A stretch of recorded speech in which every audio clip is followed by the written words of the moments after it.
നമസ്കാരം. നാരായണ ഗുരുവിൻ്റെ ആത്മോപദേശ ശതകം 100 ധ്യാനങ്ങൾ. ധ്യാതാവ് ഗുരു നിത്യചൈതന്യയതി. ധ്യാനം 49. അഖിലരുമാത്മസുഖത്തിനായി പ്രയത്നം സകലവുമിങ്ങു സദാപി ചെയ്തിടുന്നു. ജഗതിയിലിമ്മതമേകമെന്ന് ചിന്തിച്ച് അകമണയാതകതാരമർത്തിടേണം. ജീവജാലങ്ങളെല്ലാം എവിടെയും എപ്പോഴും എല്ലാ പ്രകാരത്തിലും സുഖം തേടുന്നു. യോഗികൾ കൈവല്യം കാക്ഷിക്കുന്നു. ജ്ഞാനികളുടെ ലക്ഷ്യം ആത്മസാക്ഷാത്കാരമാണ്. ബുദ്ധമതാനുയായികൾ പരിനിർവാണം കൊതിക്കുന്നു. ക്രിസ്തുമതം പാപമോചനവും നിത്യജീവപ്രാപ്തിയും പരമലക്ഷ്യമായി കരുതുന്നു. ഇങ്ങനെ ഓരോ മതാനുയായിയും അവരവരുടെ പരമമായ ലക്ഷ്യത്തിന് വേറെ വേറെ പേരുകൾ പറയുന്നുണ്ടെങ്കിലും അവരെല്ലാം ആനന്ദപ്രാപ്തിയെയാണ് സർവദാ ഇച്ഛിക്കുന്നത്. മതവിശ്വാസമൊന്നുമില്ലാത്ത അനേകം മനുഷ്യസ്നേഹികൾ പല പുതിയ ആശയങ്ങളും പ്രസ്ഥാനങ്ങളും മുൻപോട്ട് വെച്ച് ജീവരാശികളുടെ സുഖത്തെ ശാശ്വതീകരിക്കാനായി പ്രവർത്തിക്കുന്നുണ്ട്. അതുകൊണ്ട് യഥാർത്ഥ മതം എന്ന് പറയേണ്ടത് ആത്മസുഖത്തിനായിട്ടുള്ള അഭിവാഞ്ഛയെ തന്നെയാണ്.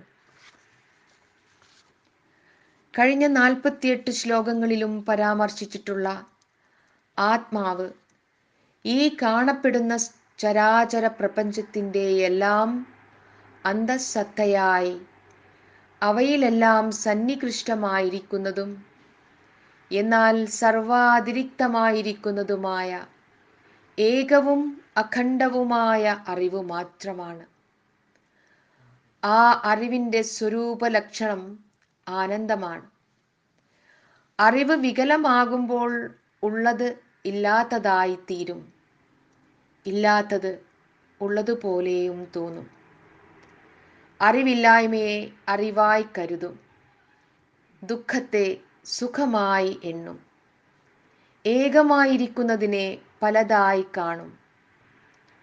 ഈ തെറ്റിദ്ധാരണകളെ അധിക നേരം കൊണ്ടു നടക്കാൻ സാധിക്കുകയില്ല. സ്നേഹമെന്ന് കരുതി താലോലിച്ചത് വെറുപ്പായി മാറുമ്പോൾ, സുഖമെന്ന് കരുതി സ്വന്തമാക്കാൻ ശ്രമിച്ചത് ദുഃഖത്തിൻ്റെ വിഷക്കനിയാണെന്ന് മനസ്സിലാക്കുമ്പോൾ എവിടെയോ തെറ്റുപറ്റിയിട്ടുണ്ടെന്ന് ബോധ്യമാകും. ഈ തെറ്റിനെയാണ് അജ്ഞാനം എന്നും അവിദ്യ എന്നും പാപം എന്നും നീതികേടെന്നും എല്ലാം പല വിധത്തിൽ പറഞ്ഞു പോരുന്നത്. ഗുരു അതിനെ ഈ ശ്ലോകത്തിൽ അഘം എന്ന് പറഞ്ഞിരിക്കുന്നു.